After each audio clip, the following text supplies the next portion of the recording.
Hey everyone, welcome back to another episode of Tell Your Story Alaska. Today I am with my friend Oda, and you and I met at a recent prayer gathering, right? Mm-hmm. Yep. Absolutely.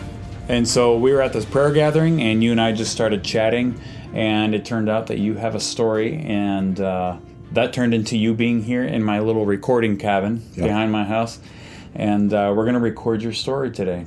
So I really appreciate you coming. And so, Oda, are you originally from Alaska? No, I was born and raised in Des Moines, Iowa.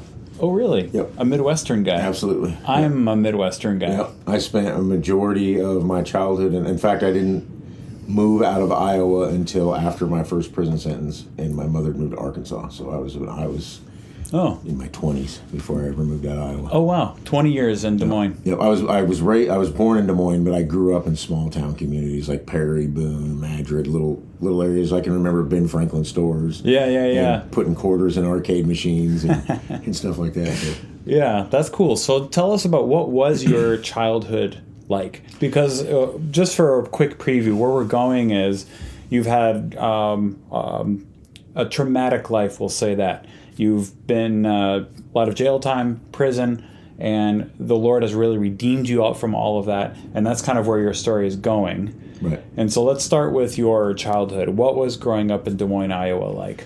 So I don't have a whole lot of early memories as a kid. What I do remember is that my mom drank a lot.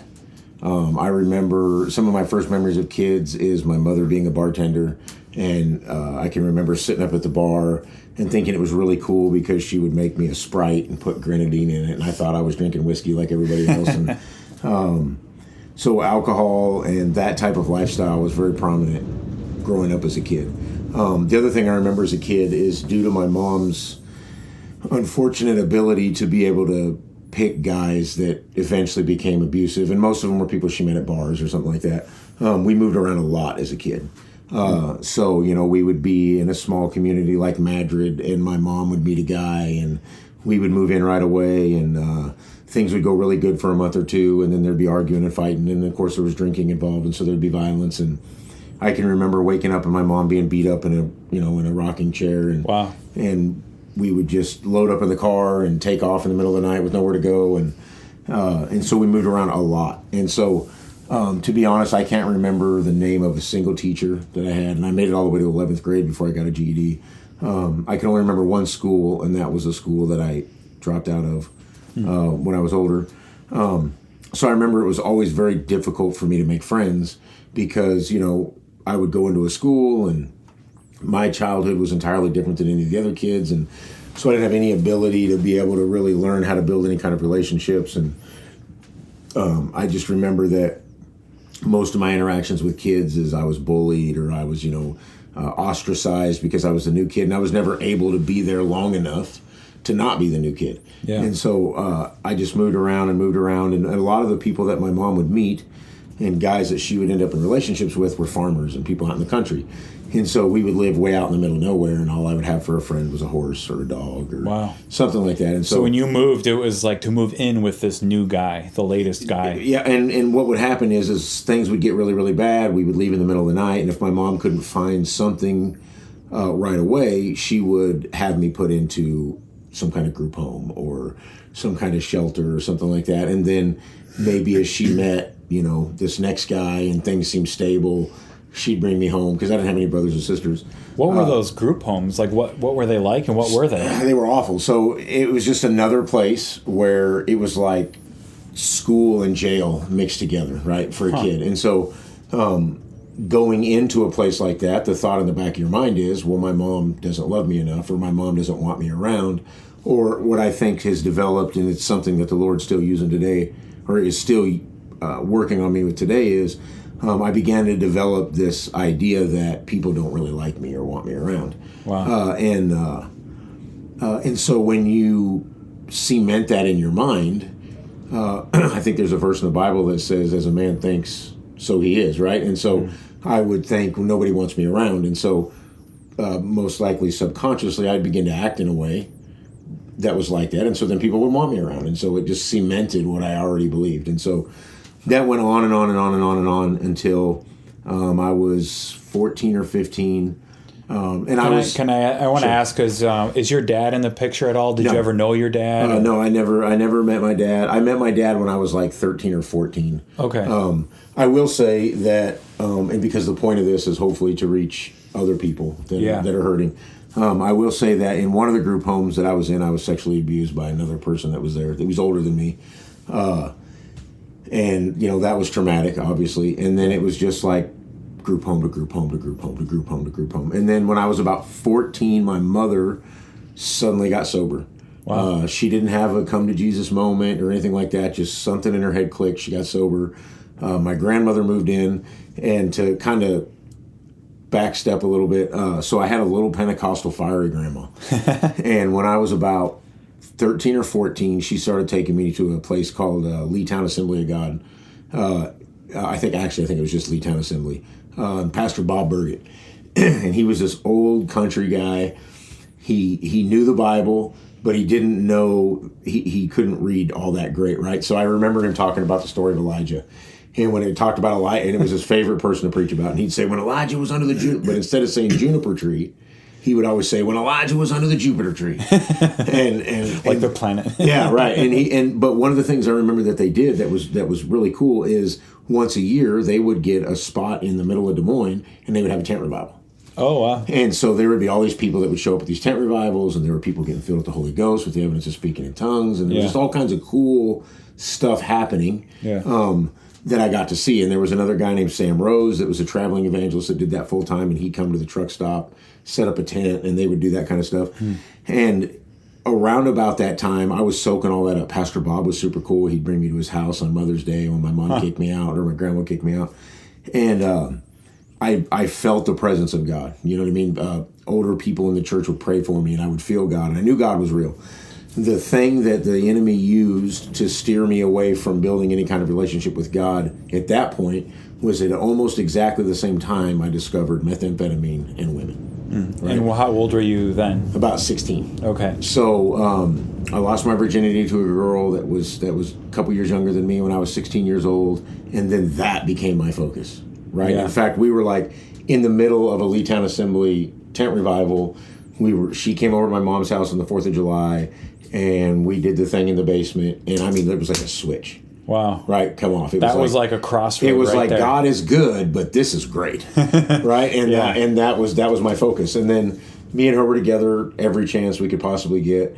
And then a buddy of mine that lived down the street named Aaron showed up at my house one day, and weed was never a big deal in my family. My Uncle Tommy always had a weed pipe at home. Everybody always smoked pot. It wasn't no big deal. My mom didn't care about me smoking pot. And I think that's how I ran into this guy. We smoked it. And one day he shows up. He's like, man, you got to try this. This stuff is really cool. And it was meth. Yeah. And in the 90s, meth was different than meth now. Meth in the 90s was like super meth compared to the stuff now. Really? So we did a couple lines, and I was like, man, this is great. Right? Like, where has this been? But I'm the kind of person that whether I'm doing something good or whether I'm doing something bad, I want to do it as much as possible, and I want to do it in the most extreme way possible. Like, you want to extract as much fun. Everything. I don't want to just get high. I want to get freaking high. Like, right? All the way. Huh? Right. And so within like a week of trying meth for the first time in a line, I was shooting it. Okay. And then things went downhill. I was stealing from my mom. I was stealing from my grandma because I was 16 years old.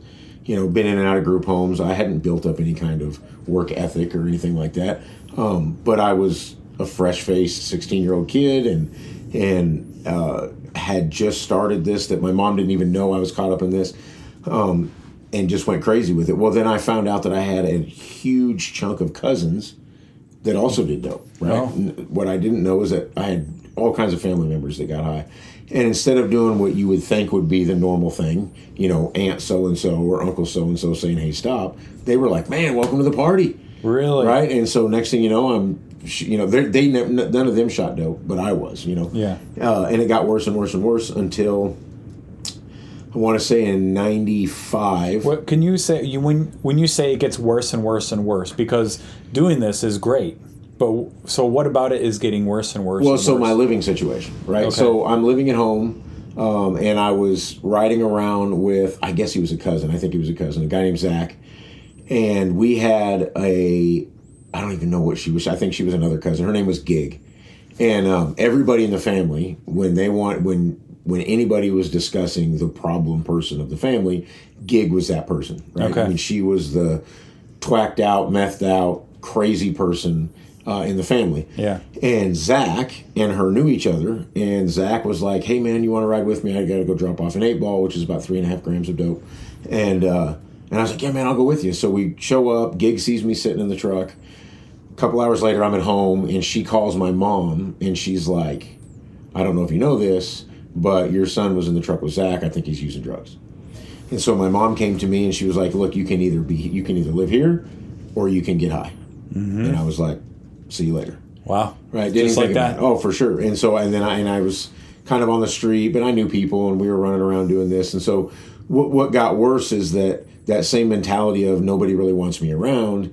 I'm kind of hyper and talkative anyway, so you put a bunch of speed in my body, and man, you'll never stop talking. Right, it's worse, right? And so I got really paranoid really fast on drugs. I didn't want to just be high for a couple days. I would stay awake for a week and a half, 2 weeks. Wow. With no sleep, and just doing that on its own will cause you to be paranoid. You add a bunch of chemicals to it, and it just gets worse and worse. And so one night, me and some buddies were hanging around Grace Lake, which is a little park area there, and we broke into a concession stand. I don't know what we thought we were going to find. We didn't get anything, but what we did get is caught, and I don't even remember how we got caught. Yeah. But I ended up getting arrested for burglary. But I was put in juvenile detention, mm-hmm. and so in juvenile detention, I very quickly learned that the way to play the game in the lockdown part is to behave for 3 or 4 days, and they put you out in the shelter. And then once I get to the shelter, it's unlocked, I can leave. Is that kind of the culture there in juvenile? Like, everyone knows you just do these things, then you'll get out sooner. That's the culture in every system.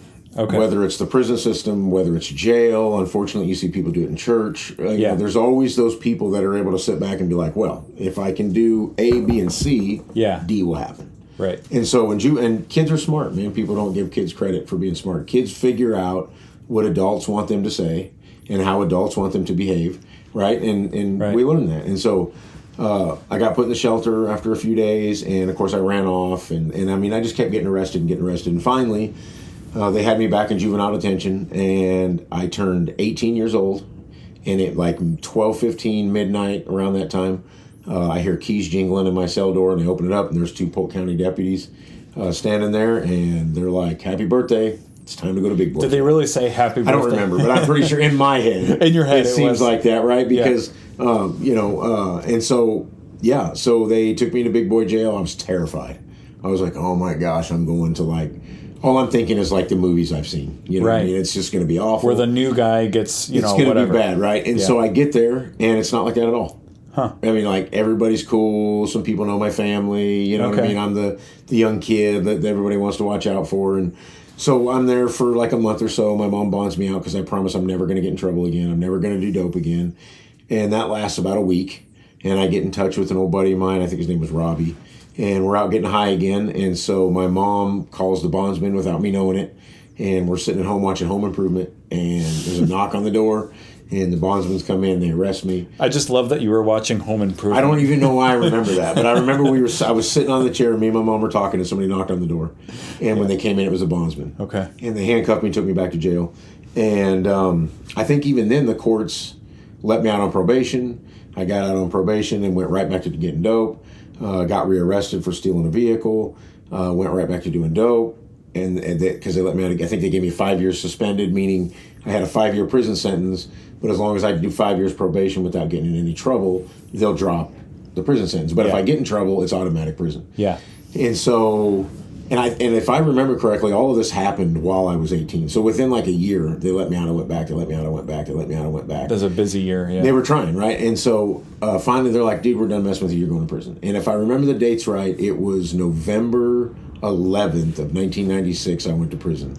And I got a 5-year sentence. In the state of Iowa, if you get 5 years and you don't get in trouble while you're in prison, you can do 2.5 and you're done. Okay. I did almost every day of the 5-year sentence, right? I got in so much trouble. I got caught. I lost a year. So that's the good time, right? So for every day you don't get in trouble, they give you a day. Okay. So a buddy of mine that was in there, they had planned an escape attempt, and they dug this giant tunnel under the prison, and they were just about to get out, and they got busted, and they knew I was the guy's buddy, and I was like, I told them I didn't know anything about it. Did you know anything about it? Yeah, took a lie detector test and failed.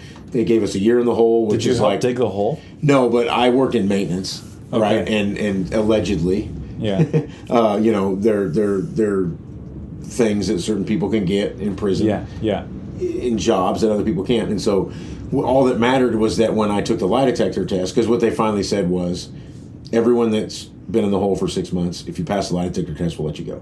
Wow. Right? You can get out of the hole. And a hole is like jail within jail. Right. And so I failed the lie detector test. So I got a year in the hole, and they took a year's good time. So all in just one chunk, you know. Wow. And so I get out. And when I get out, something that I've done a number of times that never works. So if anybody's listening that thinks this is the answer, it's never not. The idea was my mom had moved to Arkansas. Okay. And she was like, why don't you move up here with me? And the thought is, my life sucked in Iowa. I got a drug problem. You know, once you can come down off the drugs and spend a little while sober and you're just being honest with yourself, drugs suck, right? I mean, you know, for every 5 minutes of a great time, there's a week of misery, right? Yeah. And so I thought, man, I'll go to Arkansas. I don't know anybody there. I'll start over and problem solved. So that's the reset, or like that resetting is what a lot of people think will fix everything. 100%. New place, new people, no one knows you, no past. Yeah, but the problem with that is that the problem isn't the people that you meet and the things that are around you. The problem is yourself. Yeah, because you have to bring yourself with you. Wherever you go, there you are, right? Yeah. And so I get to Arkansas, and almost immediately, because now I'm 21. I went to prison at 18. Now I'm 21. I'm a grown adult, right? I know how to live my life. You know what I'm saying? And I know what's good. And I get an 89 Dodge pickup, and I meet this big old hillbilly country dude, and everybody called Twinkie. And I'm not making that up. That was his nickname. To this day, I don't even remember this guy's real name. But he was just this big old hairy bearded dude named Twinkie. And it sounded like he looked like a Twinkie. When you think in your mind, what would a redneck named Twinkie look like? It's this guy, right? And I got this pickup truck. So me, him, and his girl, we're just drinking like crazy, driving around. We lived in a dry county, so we'd have to drive a long ways to get liquor. And we're just drinking and slamming it back and drinking. And my mom, of course, is like, what are you doing? Right? You know, because I went to a little Baptist church for a while with my mom, but it was like, this is not where I want to be. What was going on in your mom's life at that time? She was still straight. She had been clean the whole time that I was in jail. She went to nursing school, became a LPN. Oh, wow. She was working in old folks' home, and she completely got her life straight. Wow. But the tension between us was still there, right? Because it's like, oh, now you're sober. Mm-hmm. You know what I mean? You couldn't have been sober when I needed you. Yeah, and I don't know if those thoughts ever crossed my mind knowingly at the time, but I'm sure that was stuff that was going on in my head, you know. And my mom had no patience. I think, and that was another issue, right? Like, how are you getting mad at me for going out with my buddy and drinking? You know what I'm saying? When the first 15 years of my life, that's all you did. You know? And looking back, she could be that way towards me because she knew where that was going to lead. You know, when I thought she's trying to hold me back. Yeah. And so I met this girl that was another alcoholic, and we're all just drinking. And my mom finally has enough. And a guy that was a buddy of mine that had gotten me hemmed up in that escape attempt, had told me that if I ever needed anywhere to stay, I could stay with his family in Omaha. So me and the girl at the time jump in my 89 Dodge pickup, and we head from Mountain View, Arkansas, all the way up to Omaha, Nebraska. Wow. Get to Omaha, Nebraska without having told anybody I was bringing somebody with me. Oh. And so when I first get there, they're a little bit irritated.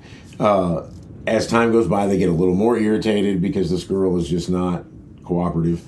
And I kick her out, and I end up, and this is something I've noticed throughout my life, the devil is very good at, so just like we talk about God gives us divine appointments, the devil's very good at doing that same thing, right? So I'm in Omaha, Nebraska. I don't know anybody. I happen to stumble into this bar called Twins, and it's a biker bar. And one of the guys there, or the owners, know the guy that I used to do time with that's got me set up in Omaha. Yeah. And he was a solid dude. And instantly, I'm back in the meth circle, right? Wow. And these guys are like connected. Yeah. And so I'm partying with them, getting high with them. They're closing the bar at night and like blacking out the windows with curtains, and we're standing there and drinking and partying and doing all that. And I just got too crazy with it, right? I didn't want to just be high on the weekends and go back to a job. I wanted to be high all the freaking time. Yeah. And And so that got worse and worse and worse until finally my living situation there was intolerable. And I went back to Arkansas. And that didn't work out. And so I ended up meeting this gal that was way older than me. So I was probably 23, maybe 24 at this time. And I met this so the term's kind of derogatory, but it's not. They call them buckle bunnies. So they're like the really cute girls that hang around the rodeos, and they're like all about hooking up with some guy. It's right. So they're the fast girls of the country crowd, right? And so I run into. She's like 39, and I'm like 27, and I'm in love. Right? I mean, I just know it. I'm not really, but in my head, I'm like, this is the thing. And she's an alcoholic, and so we party for a while, and then things begin to fall apart, and I start running into, or I start meeting people that are a little more on the ragged edge. And I've noticed in my life that as time progressed and I got more and more into drugs and alcohol, it wasn't enough for me just to be drunk or high. I wanted to be drunk or high, and I wanted to be around violent people, and I wanted to be around where the action was. I didn't want to just be high in my apartment. I wanted to be high with a gun going after somebody. It's kind of like up in the ante a little bit. Every time. And once I would go a little bit further than before and I would get away with it, it would feel great, and I would be like, I want to do it again. And so I'm running around with this dude they called Callie, and we're both he's strapped, he's got a pistol, and we're at this country bar, and I don't remember the chain of events perfectly, but I believe he'd gotten into an argument with somebody at the bar, and we were asked to leave. And so when we were driving down the street, we passed a gas station, and the guy he'd gotten into the argument with was there. So we pull in, he jumps out of the car, shoots the guy in the face with a .45, and we think the guy's dead. And I'm like, bro, get in the truck. And I pull him in the truck, and we drive to California, where his dad lives, thinking that we're running from a murder rap, right? And through a bunch of different events, he goes one direction, I go another. I'm living the country boy dream in a trailer park in Clearwater, California, and I'm the new guy there, and so the girls are all excited about it, and I'm just thinking, I'm just going to stay here. And I get caught. Cops arrest me. I'm in a stolen vehicle, and I end up getting 7 years because the guy didn't die. I ended up getting 7 years for accessory to battery in the first degree, and I go to Arkansas prison. Arkansas prison is awful. Right? Iowa prison was like a country club, right? Everybody kind of left everybody alone. You could smoke, and it was fine. Arkansas prisons are extremely racially divided. Wow. So, and I went to Cummins Unit, and Cummins Unit was one of the worst, the prisons there that had a bad reputation. And it was like 80% black, like 16% white, and then just kind of a few of everybody else. And the reason that's significant is because if you're white and you're in a prison like that, white supremacist type stuff comes at you, because in order to survive, when you're a minority like that, you've got to band together. And when people band together in that type of environment, you're naturally, or I don't know that naturally is the right word, but that's what ends up developing. And so it's like a recipe for racial tension to just go crazy. 100%. And it wasn't just the inmates. It was like the COs were the same way. And so it was a constant stress and anxiety, right? And you had to at least pretend to believe a certain way if you were a white guy, because if you were ostracized and you didn't have anybody there to back you up, you were in trouble. And so homosexuality was rampant in the Arkansas prison system. I mean, it was like when you think of the movies and they've got the guy that's like, oh boy, you look all fresh, and all that kind of stuff goes on in Arkansas prison. And so in and out of prison there, so I got 7 years, so I had to do 14 months. You do 2 months on the year for parole. So 14 months later, they let me out. Almost immediately, I took off again. Another time they let me out, and I met this 20-year-old girl that was the granddaughter of the chief of police of Mountain View, Arkansas. Oh, great. And we're talking like Boss Hogg from the Dukes of Hazzard, right? I mean, these guys are not playing around. You know what I mean? So we run off, and we end up in Mexico, because I think I'm going to meet some cartel members that are going to let me smuggle drugs across the border. And what really ends up happening is we run out of money, and I don't speak Spanish. And we were living on the streets of Tijuana, Mexico for a few days, and just all these different times. And looking back, there's so many times that I was in these kinds of situations where I should have died, right? Like being homeless on the side streets of Tijuana is not a very safe place to be. You know what I mean? And so I look back and I see, I can laugh and chuckle about certain things, but when I look back and I really think about the many, many, many times I had placed myself in situations that there's just no way I survived, right? There's just no way I should have survived. There was just, and God's been there. I mean, whether we're talking about car accidents or whether we're talking about drugs that I was doing or the people that I was around or just some of the dumb decisions that I was making up until that point, there's just, but with the grace of God, I would have been dead. I mean, wow. and should have been a number of times, right? It wasn't. I always chuckle when people are like, God is a God of second chances. Well, in my life, God has been a God of like 400 second chances, right? Yeah. And so, I just in and out of jail, prison, awful relationships, dumb things, doing this and doing that. And then everything got worse. So I ended up stealing a truck in Iowa. And years after I did my initial sentence there, I got really, really, really high on meth for a while. And me and this girl were going to take off to Louisiana where I knew somebody. And I'd stolen this truck with a big Harley Davidson sticker on the back window of it. Something very prominent. Very prominent, very easy to see. And I'd stolen it like 2 days before this. And I started getting paranoid thinking someone was following us. And she's like, no, nobody's following us. And I'm like, somebody's following us. Let's just go get our stuff from the house and we'll leave. Well, it turned out this was one of those times when somebody really was following us. Wow. And it was somebody that knew the person whose vehicle I'd stolen. And anyway, long story short, I go back to jail in Iowa. And while I'm in Iowa, I'm watching all these Alaska shows. Alaska, The Last Frontier, Alaskan Bush People. And I'm watching like the Brown Family, who everyone in Alaska is such a huge fan of. And I'm watching all these shows, and I was a country kid, man. Growing up when I was with my mom, she taught me how to break and train horses, and I loved that life, right? I was even like the dog when my mom would go pheasant hunting, you know what I mean? So I really enjoyed that. And so I'm watching all these shows, and I'm thinking, man, I should go to Alaska for a start. Yeah. Right? I mean, like Alaska seems to be like the wilderness wonderland. I'm just going to go live out in the woods, build a cabin, eat moose. Yeah. Right? If the Brown family can do it, I can do it. Right. Right. And so a friend of mine who used to be my dealer had become a Christian, and he was like, bro, man, you really need to go somewhere and do something different. You need to get help. And I was like, well, I'll tell you what, if you can find a way to get me to Alaska, I'll do it. So he found the Alaska Dream Center online, right? This is like 6 years ago. And they interviewed me on the phone, and they're like, you know what, when you get out, because I wasn't going to have any probation or parole, we'll pay for your ticket here. Wow. And I'm like, let's do it, right? So I get out of prison, fly up here, Rob picks me up, and takes me to the Alaska Dream Center, and I'm like, man, this is great. And then I'm there for like 2 or 3 weeks, and I'm like, what am I doing, right? I want to be out chasing women, and getting high and doing whatever. And so I was like, I'm out of here. And what was that like? Like you get there and it's just, you come, like all the things you're used to come to a screeching halt. What did that feel like? So when you first get there, it's like, this is awesome. Yeah. Right. And then what was the problem for me is I felt like I was missing something. Okay. Right. Like, okay, yeah, this is all great. You know what I mean? I believe God. I believe Jesus is real. I believe those things are all true.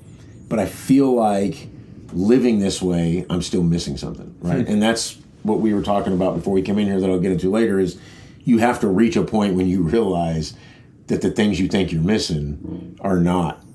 It's your mind is very good at making you forget the bad and only remembering the good, right? So I was remembering being super high, sleeping with some girl that I just met, cruising around in a car with a gun in my waistband and the power that made me feel. Yeah. And I forgot about how close it was almost to, all the things that I almost died. I almost went and there's... You don't dwell on that. You remember everything. You don't think about any of that. When guys are in prison, they're always talking about, oh, man, I was out there with this chick one time and she was smoking hot and we went over to this hotel room and we did this and did that. And you forget that afterwards she stole everything that you had. You know what I mean? She grabbed your phone and you couldn't get a hold of nobody and she got pulled over down the road and blamed you for the dope and you forget all that kind of stuff. Yeah. And so... Interesting. So I took off walking. Didn't know a single person in the state of Alaska and took off walking.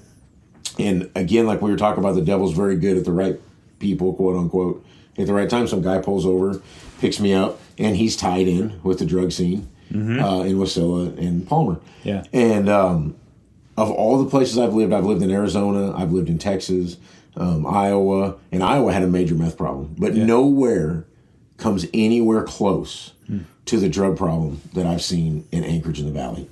hands down the worst of anywhere I've heard that before. Yeah. Anywhere I've ever been. Wow. And the thing that's different here than anywhere else I've been is everyone's just open all of a sudden. Like nobody knew who I was, but all of a sudden I knew where to go to get this, and I knew this person, and I knew that person.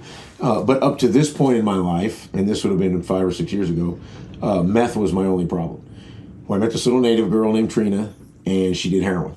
Okay. I'd never even seen heroin. And so I do heroin with her for the first time, and I like it, but I only like it really mixed with meth. Okay. And so I'm mixing the two together in shots, and my paranoia level goes through the roof. I mean, this stuff is like the perfect storm when it comes to making me into a crazy person. And whenever I hear people on TV and they'll say, you know, Dave Brown over here killed 15 people in the shopping mall and no one knows why. I know why.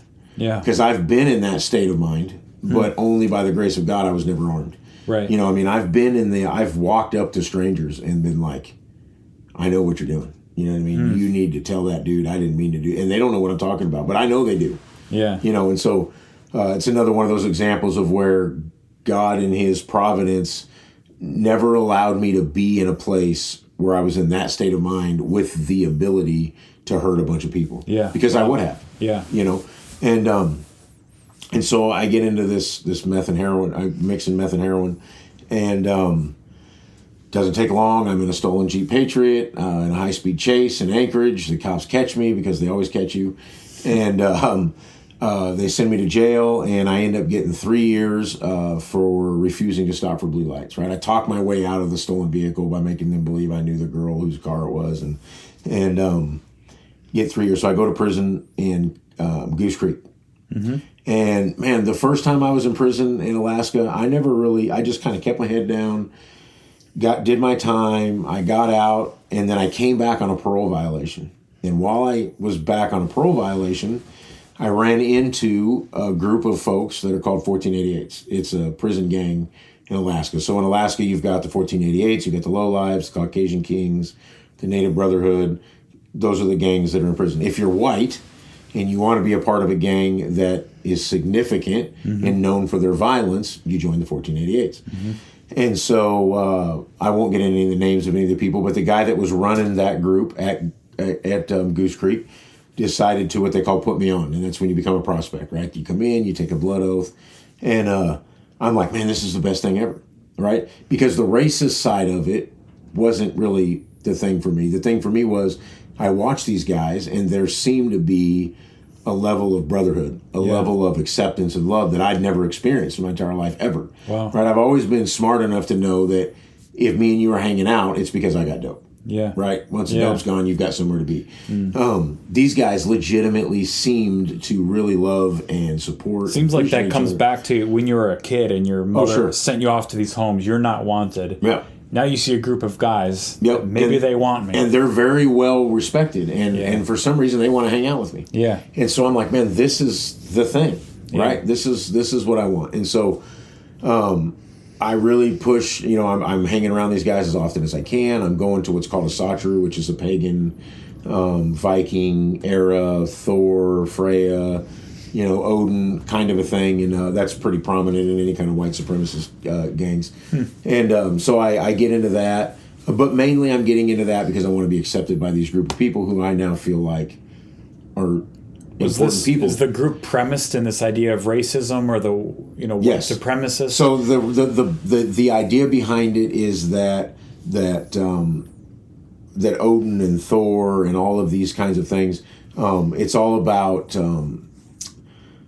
family and hearth and family, right? So the Othala tattoo that I have on my face represents hearth and family. What that means in the white supremacist culture is the white race, right? The term 1488 is the 14 stands for 14 words of Hitler and 88 precepts that you're supposed to live by. Wow. Right? And so the idea is that the white race is the best race, and this is why, right? Okay. I didn't care so much about that other than these guys liked me. Yeah. And I was a white guy, right? And they were digging it, and I was part of the group. And so there came the day that they brought me into the cell, and I did my blood oath, and I became an official prospect. And so from that point on, there's mandatory workouts. We'd go into the cell and train. for boxing and fighting and all that, because the idea is stay ready so you don't have to get ready. If something happens, you need to be in shape, right? And so the group of guys that I was hanging around with in the 1488s, they were more on the side of the best way to be the best is to stay sober and in shape. Wow. There's a whole other group of 1488s that their idea is just do as much dope as you can. Okay. But I wasn't really exposed to them so much because they were in Seward and I'm in Goose Creek. Okay. And so I get prospected on with them, and I get out. And now that I'm known as being a prospect for the 1488s, I've got a lot more connections now on the street than I ever did before, right? Because being a part of that group meant something to the right people. Yeah. And so I'm just right in the mix of all the different things that are going on. And so I'm sitting at Econo Inn one night, and this guy that I had met as a buddy of a buddy, my girlfriend at the time was in the hospital for sepsis, right? We'd been just going so hard. They call it hard to the paint. We'd been going so hard on dope that she had gotten a massive infection, and she was at Matsu Regional. Yeah. And I was staying there. Well, I didn't want to just be sitting at the hospital. I wanted to be high. So I was texting a bunch of people, and my buddy that I knew was like, "Oh yeah, man, we'll come over. I got you." So they showed up, and he gave me a little bit of heroin and a little bit of clear, and I'm going to the bathroom at the hospital and getting high, and my girl gets out, and we go over there and party for a little bit. And like a week goes by, and we're sitting at the Econo Inn, and I get a phone call, and it's that guy. And he's like, "Hey, man, I've got a couple that stay at my house, and they've been stealing from me. Do you think you could come down here and scare the hell out of them?" Pardon the language. So I can find out what's going on. I'm like, absolutely, bro. And I'd been awake for probably a week and a half or so. And so I grab a couple guys there at the hotel, and we head on down there, and we get there and pull up, and there's 13, 14 people there. Everybody's high on heroin and meth. Everybody's drinking. Everybody's got a gun. And like an hour goes by. Nobody shows up. And I start getting that weird crawly feeling on the back of my neck that I get when I'm like, you need to be out of there, you know? Yeah. So I tell my girl that I'm with at the time, I'm like, hey, let's get out of here, right? This is dumb. Let's just go. And so we're heading out the front door when the car pulls in, and everybody's like, there they are. So I'm like, all right, let's just get this over with, right, real quick. Well, instantaneously from them walking in the door, everything spins out of control. The whole point was, hey, where's the stuff, right? You know who I am. This isn't going to go well. Just give it up, and everybody can walk away fine. Yeah. Well, somebody that I brought with me decided that things needed to go in a different route. And the next thing I know, we've got two people tied up, pillowcases over their face, paracord behind their hands, or behind their back, and the guy on the couch is bleeding. The girl on the ground is freaking out. The girl that I was with was just pulling all the jewelry off of her, and things are out of control, and we're in a house full of people that are just super high. Everybody's got guns. Everybody wants to look like the biggest dog on the block. And in my head, I'm thinking, oh my gosh, right? You can't return this can only end one way. Right. You can't just rip the pillowcase off and untie him and be like, hey man, I'm sorry, here's a shot of dope.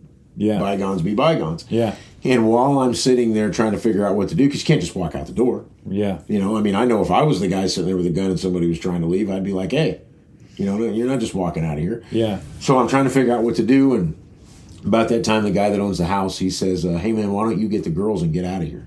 And I'm like, 100%, I'm on it, right? And so load up the car, head back to Anchorage, and about 2 days later, there's a newspaper article that a friend of mine texts me, and it says the three people that were there that I know arrested for murder of an unborn child, 2 counts of first-degree robbery, 2 counts of first-degree kidnapping, and 3 counts of first-degree assault. Wow. And I'm like, oh man, that's it. Because I got face tattoos.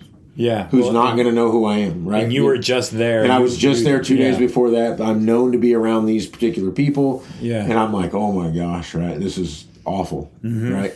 And so, and then I'm looking at the murder of the unborn child thing, and I'm like, wow, this is like a whole nother level of, you know, dirtbaggery that I've never, you know what I mean? And, and so me and the girl I'm with at the time, we just basically disappear off the map, right? We're just kind of going from drug house to drug house and here and there and doing this. And 2 weeks later, I'm coming out of, I meet this guy on Facebook who I thought I recognized, and he's asking me how I'm doing.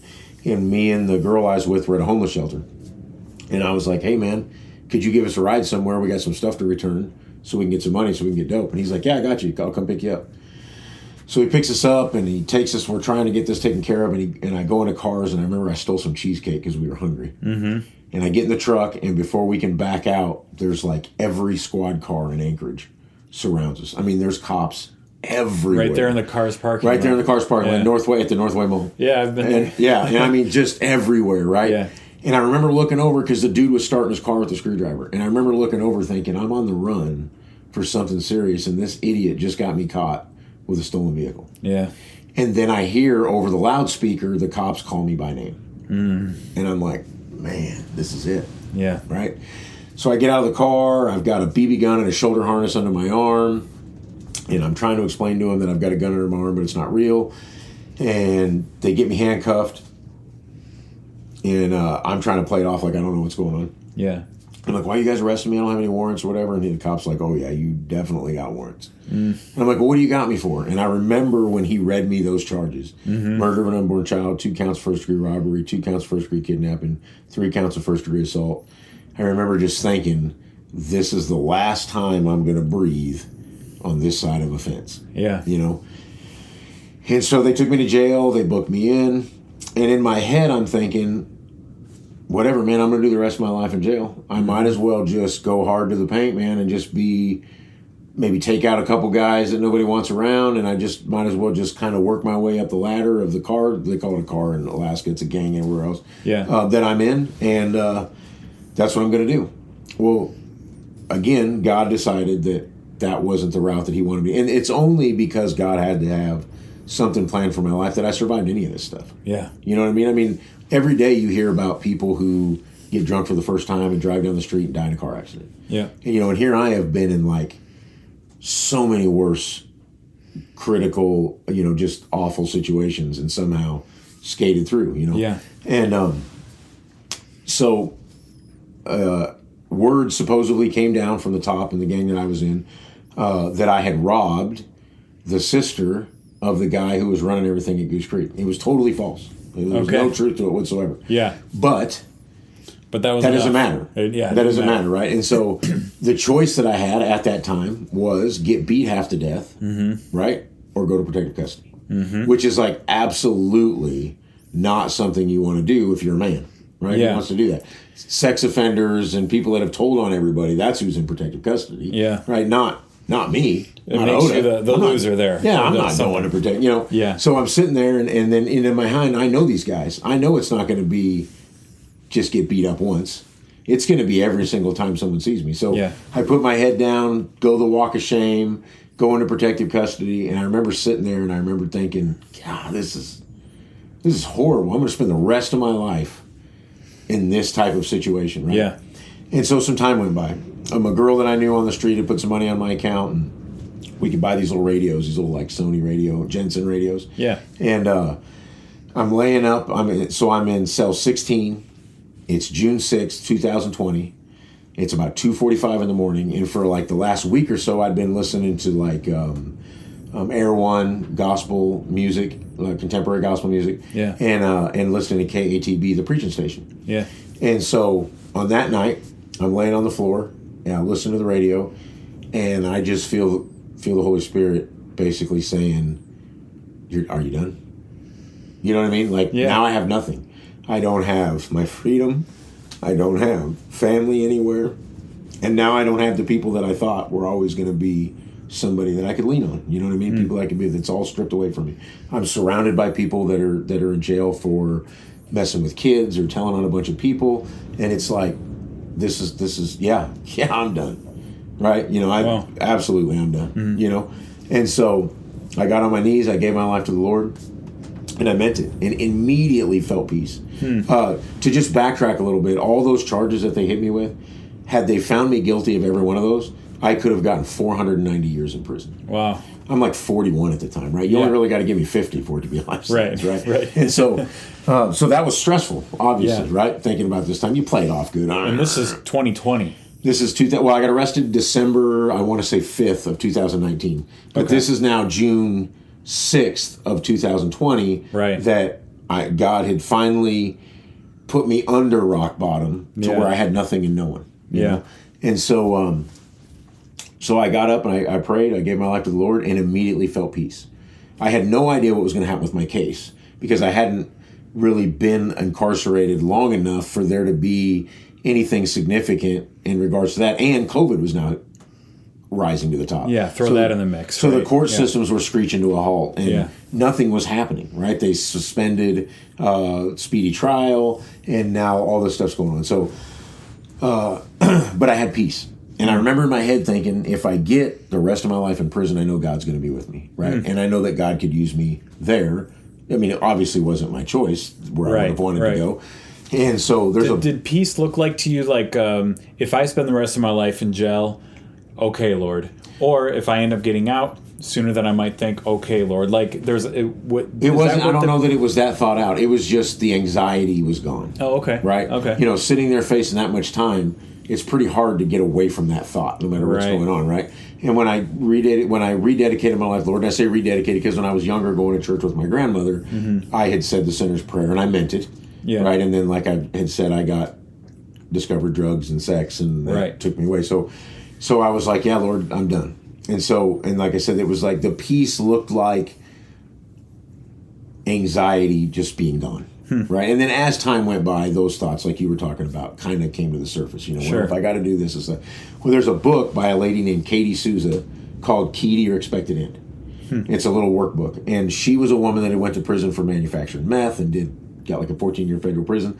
And while she was in prison, the Holy Spirit revealed to her the similarities of people who were living in life on the streets, doing drugs and doing dope, especially those who were raised to at least be exposed to church, and the Israelites. And how whenever God wanted to get the Israelites' attention, whenever he would send people to talk to him and they would reject him, and whenever that kind of stuff was going on, what did he do? The Babylonians came, the Assyrians came, they were taken into captivity. Yeah. And here I was, taken into captivity, right? Yeah. So it wasn't God's punishment.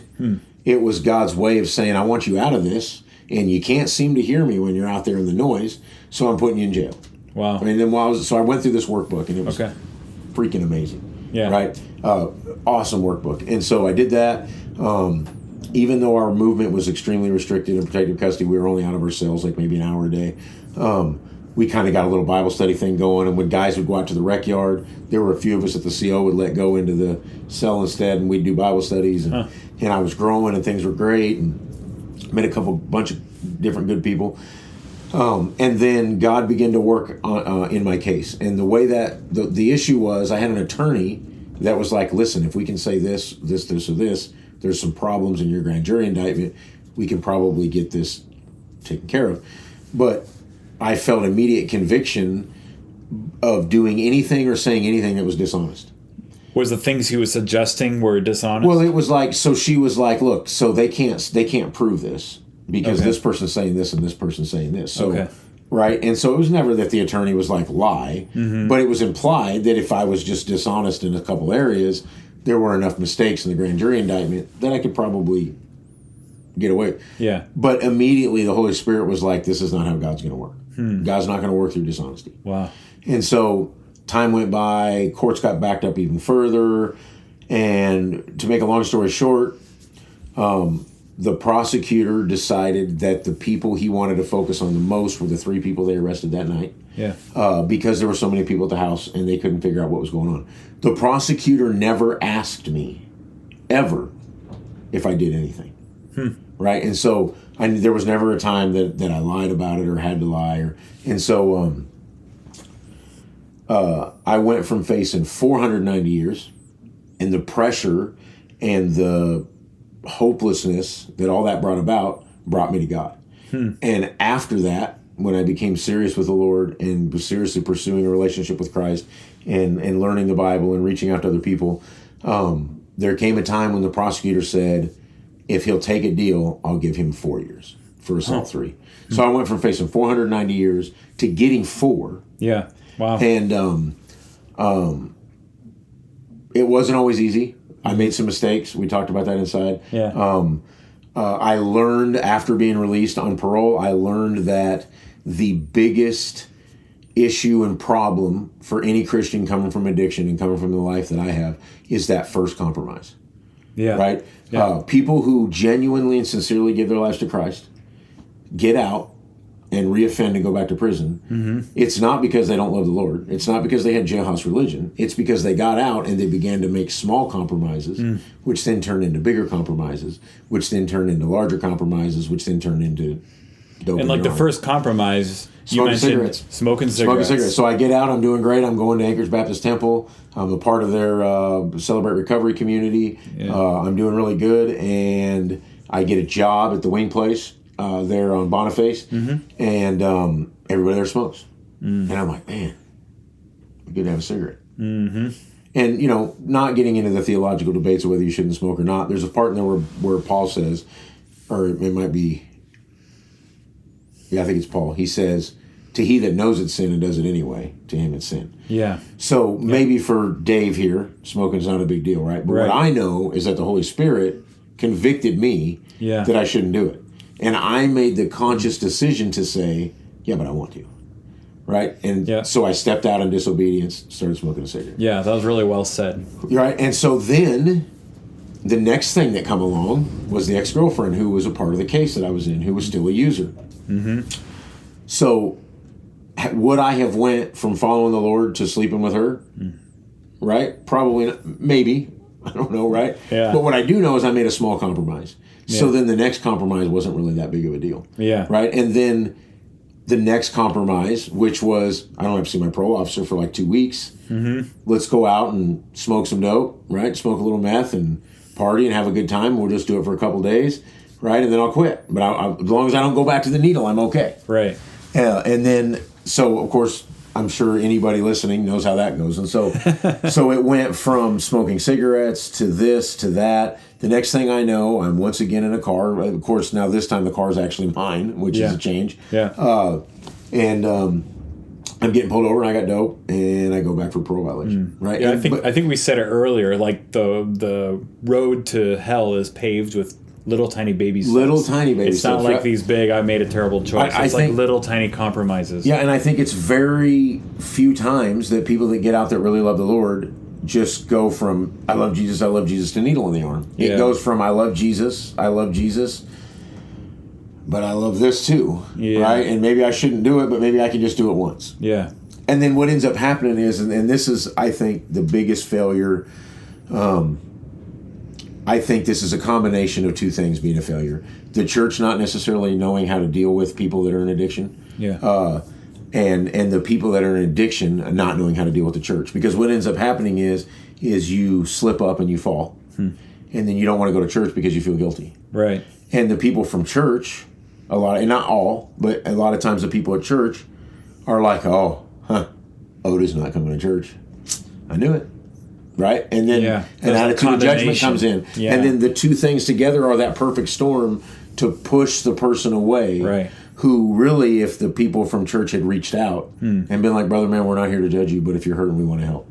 You know what I mean? And I don't know if that would help me or not, but I know that it helps. That would have been the right response. It would have been the right response. And so that's what happens. So you feel guilty and then you don't go. Yeah. And then when you're not going, you don't have that spiritual food that's there from both hearing the word of God and those people that are around you that genuinely care. And so you're pushed farther and farther away. The enemy's job is to isolate you. Yeah. Right? See, look, dude, I knew you wouldn't make it. Yeah. Look, here you are. You love Jesus. Why you got a needle in your arm? You don't love Jesus, right? And then and it gets worse and it gets worse and it gets worse. And it's like the Bible talks about when a demon's cast out, right? And nothing's there and it comes with 7 more. And when I read that verse, what I think about is when you have experienced God and then through an unfortunate chain of decisions that you make that aren't the best decisions, you relapse and fall back into sin, it's worse, right? The amount of drug usage is usually more. The willingness of risk is usually more because now you're not just getting high anymore. You're getting high and you know better. Yeah. You know what I mean? Yeah. And so you get high because you don't want to know better. You know what I mean? And then you get higher and then it just gets worse and worse and worse. Yeah. And so God did an amazing thing, and I got arrested on a parole violation. I went to Kenai Prison, which is Wildwood, and I was put in the minimum security side, so I didn't have to deal with what we call politics, the gang issue side of this. Yeah.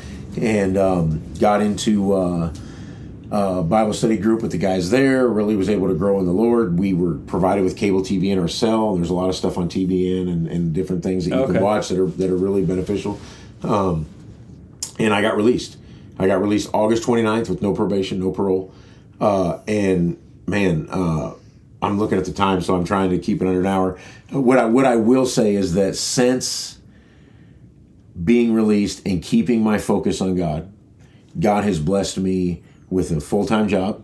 Wow. Driving. I haven't had a license in 21 years. And you said August 29th. It's like November 21st or something like that. And so it's been a short time. It's been a short time, but it's been the longest time. I'm 46 years old. It's been the longest time in my life that I've ever been on the streets sober. Be a year. I'm a little over a year sober. So November 8th, I was a year sober. Wow. Never have I been. I've never been out on the street for more than a month before things fall apart. Wow. And so, I think what changed things this time than any other time was not only did I come out in love with the Lord, but I came out tired of being in love with the things of the world. Right? You can only try the same thing so many different ways and always end up in the same place. You angled this thing from every angle. Man, I tried it in every way I could, right? And it just always led back to the same place. Almost death, almost forever in prison, but for sure prison, right? And starting over. Every time I get out, I have to start over. So I lost my driver's license 20-some years ago for a DUI. Never even tried to get it back because I've been in a high-speed chase in South Carolina. They're not going to give me my license back, right? And so I'm cruising around with my buddy Jacob, and we're talking about all the amazing things God has done, right? And that I'm living in a good place. I go to King's Chapel. The people there are amazing. Just everything is just every need in my life is being met in such a way that I used to tell people, I was like, it's almost ridiculous, right? And so, me and Jacob are driving around, and he's like, man, you should just go to the DMV, see what they say. Yeah. And I'm like, all right, man, let's go check it out. So we go there, and I walk up to the lady, and I'm just 100% honest with her. I said, look, man, for like the last 20-some years, I've been a drug-doing dirtbag. I'm getting my life back together. I'm a Christian. I'm going to church. I'm just curious what it would take to get my license back. And so she looks at her computer, and she's like, well, let me enter it in like I'm giving you your license, because then if there's an issue, there's going to be a red flag. Yeah. And in my head, I'm like, oh, there's going to be like a few red flags, right? Yeah, there's going to be like a button that just says no. And she's like, okay, so it looks like you just need to take the written test, and then if you pass that, we'll do the driving test. Wow. And I'm like, are you kidding me? And so I take the test right then. Of course, I fail. I spend the rest of the night looking at the practice test, which is the actual questions, and I go back the next day, I get 100% on the thing. Yeah. So now I got a permit, and I'm so excited. Yeah. Right? I'm like, no way I can drive, right? Yeah. And so Corey, our mutual friend Corey, which is where we met, the prayer group, I call him up, and I'm like, bro, I need a car to do my driving test. And he's like, I got you. And I'm like, perfect. So he shows up, and he's joking with me. He's like, bro, I love Jesus, and I love you, but if you wreck my car, I will kill you. Right? And he's kidding. And so I get in the car, and it was another divine appointment. The guy that was the driving instructor had overheard me and Corey talking about, you remember the story about them going to Deering and the weird phone call. Oh, yeah. And all that kind of stuff, right? And so he's telling that story in the office of the place where I'm going to do the driving test, and the guy can't help but hear. Yeah. And we get in the car, and I said, hey, man, can I pray before we do the driving test? And he's like, yeah. So we do the parallel parking, and as we're going, I'm telling him my testimony. And I've been out of prison, and what God had done for me, all the miraculous things. And he starts opening up about how he grew up as a Mormon, and he met this girl online, and she talked herself on to being on his bank account, and she took a bunch of money. And the entire driving thing, I don't remember the guy looking at his clipboard one time, right? Yeah. We get through the whole thing. I pass the test. He lets me pray with him again before we get out of the car. I'm telling him about church, and I told him, I was like, man, I don't have a car yet, but I almost guarantee you that within 2 weeks of today, I'm going to be able to pull back into the parking lot and show you the car that God provided me. Yeah. And so God has now provided me with a car. Yeah. I've showed up there like 2 or 3 times to try to show it, but he's never there. So I get my driver's license, and I can't believe it, man. I cannot believe I've got a driver's license. And so now the next thing I need is a car. Yeah. I need a job. Yeah. But I need a job to get a car, and I need a car to get to work because I live out in the middle of nowhere. 22 there, yeah. So I'm like, well, that means God's going to have to do something. Yeah. And God did something, right? A guy walks up to me that goes to the church, and he's like, the Lord's really been put on my heart to help you out with a car. So if you can find one for $1,000 or less, I'll pay for it. Pay me back when you can. Wow. And through just a bunch of different circumstances and people being in the right place at the right time while there was phone calls going on, while I'm talking to this guy and he's saying that, his son's standing there and he's like, Dad, I got a car right here for $1,000. Runs great if you want to do that. And he's like, yeah, okay, we'll do it. 2 days later, I got the car. Wow. I've got fully paid insurance on it. And my insurance is about to be paid up till May. Wow. And then through another brother that also was a part of the gang life and dropped out, become a Christian, I ran into him. He was able to provide me a job through that full time. Yeah. And not just a job, but a job where I'm driving. You're right. For my job. Using that new driver's license. I'm a delivery driver on the... Man, look, dude. 2 years ago, no one would have trusted me to watch their cat. Now I'm on corporate insurance. Yeah. Driving a truck. Yeah. That if I mess up is going to cost them dearly. And people are trusting me to do that. Yeah. I've got people from church before I got a car that would just let me take off in their vehicle because I needed to go do something. And yeah. I remember thinking that I'm this face tattooed ex-thug drug addict and no one would have trusted me with anything ever. Yeah. And here I am like, hey, bro, can I use your car? Yeah. Yeah. Right? You know, and just... It's amazing how that worked. And the feeling of that is amazing, right? And being in a church like King's where the people around you come up to you and tell you they love you and they're glad you're there and you can tell they mean it. Right. That's just such a new experience for me. It reminds me of the in Acts 2, it just said these brand new believers gathered and they shared everything they had in common and they did life together. Yeah. You know, and in a lot of ways church kind of lacks that quite a bit in a lot of different churches. But you found a community church that does that. Yeah, well. and not just King's, Corey and his group of people, the folks that come to the Sunday night things at his place. I mean, these guys are like latched on to me like nothing, right? Like, I mean, I've called Chris a couple times and be like, hey man, I hate to ask, but can you help me out with a little something? He's like, absolutely, I got you. Wow. You know, and to show up, meet me, and help me. They're legitimate. It's a legitimate family that I've never felt that I had before, and so.